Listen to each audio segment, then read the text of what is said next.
ఒకప్పటి star heroine అలా అనుకున్నారా? అవుననే అనాలి. మొబైల్ మసాలా వారి ఫిల్మ్ నగర్ కబుర్లోకి వెళ్ళిపోతే ఒకప్పటి స్టార్ హీరోయిన్ సోనాలి బింద్రే కొన్నేళ్లు విరామం తీసుకున్న తర్వాత మళ్ళీ ఇప్పుడు బిజీ అయిపోయారు.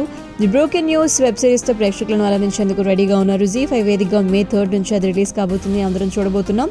దీని ప్రమోషన్స్లో భాగంగా ఇంటర్వ్యూలో మాట్లాడుతూ స్టార్టింగ్ డేస్ని గుర్తు చేసుకుంటూ డాన్స్ రాదని చెప్పి విమర్శించేవారంటూ తన ఒక ఇన్సిడెంట్ని షేర్ చేయడం జరిగింది. అరవింద్ స్వామి, మనీషా కోయిరాలా ప్రధాన పాత్రలో నటించినటువంటి బొంబాయిలో ఒక పాట చేశాను. అప్పటికి 5 సినిమాల్లో మాత్రమే నటించినటువంటి అనుభవం ఆ సినిమా రిలీజ్ అయిన తర్వాత నా కెరీర్ పూర్తిగా మారిపోయింది.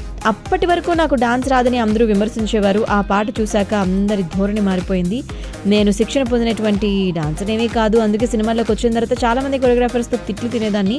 అప్పట్లో డాన్స్ రాకపోతే హీరోయిన్ కాలేరు అనేటువంటి ఒక భావన బలంగా ఉండిపోయేది. అందుకే సమయం దొరికినప్పుడల్లా ప్రాక్టీస్ చేసేదాన్ని. బొంబాయిలోనే ఒక పాటకు ప్రభుదేవ గారు కొరియోగ్రాఫర్ కావడంతో అది నిజంగా ఛాలెంజింగ్గా తీసుకున్నాను. ఈ పాటతో అందరినీ మెప్పించాలి, లేదంటే ఇండస్ట్రీ నుంచి వెళ్ళిపోవాలి అని చెప్పి అనుకున్నాను అని అన్నారు.